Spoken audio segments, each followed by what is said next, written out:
এইয়া আমাৰ বাহন ৰেডি আছে নেপেলোৱাটো ঠিক নাই কিয় সম্পূৰ্ণ 2 বছৰ পিছত স্কুটি চলাম এইয়া আমি ৰিস্ক লৈছো হেল্ল' এভৰিৱান মোৰ চেনেলৰ অন্য এটি ব্লগলৈ আপোনালোকক স্বাগতম জনাইছোঁ আৰু আমাৰ ঘৰত মোৰ ভণ্টি আহিছে তো দুইজনী স্কুটি লৈ অলপ ফুৰিবলৈ আহিলোঁ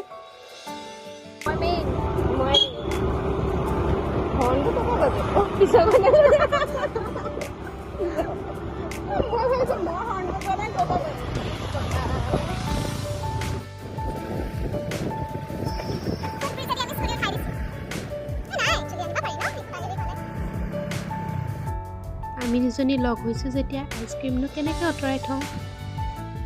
আমি ওলাও আৰু এতিয়া ইয়াৰ পৰা যিহেতু ঘৰত টিকলা শুই আছে ন গাও ধোৱা নাই এতিয়ালৈকে গা ধোৱা নাই গ'লো গা ধুব লাগিব এজনী মাকজনী হৈ ঘূৰি ফুৰিছোঁ ঘূৰিবলৈ অহা নাছিলোঁ এটা কামতে আহিছিলোঁ কেমেৰা লগ পাই মানে আহিছিলোঁ ক'ৰবাত জৱানী মনত পৰি গ'ল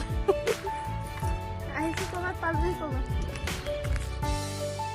আবেলি অলপ ওলাই আহি আমি পালোহি কীৰ্তন ঘৰৰ মুখ আৰু যাওঁতে এয়া পকৰি লৈ ল'লোঁ চবৰ কাৰণে আৰু আহিলৈ দেখিছোঁ নিৰে খেলি আছে আইতাকৰ লগত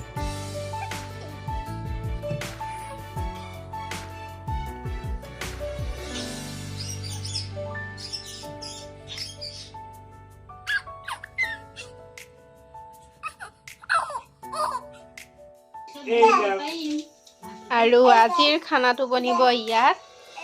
জুই মায়ে জ্বলাইছে এজনী মায়ে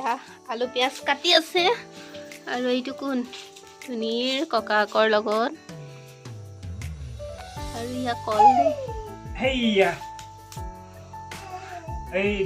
কল একাহি মোক দিবা কল একাহি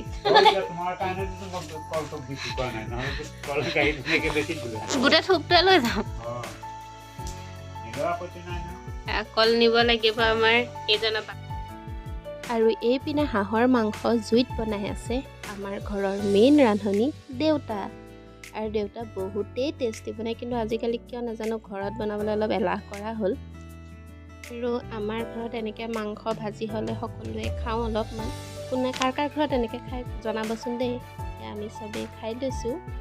আৰু অলপ এয়া ৰিভিউ দিছে যোনে যি হাঁহ খাওঁ বুলি দ্বাৰা ৰিভিউটো কিনি লওক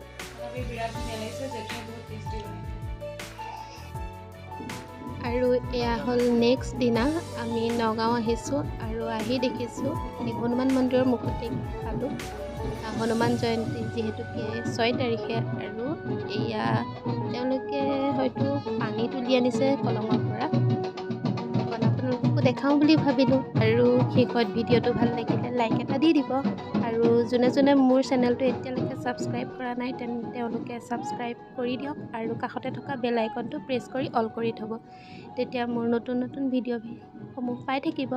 তো আজিলৈ বাই বাই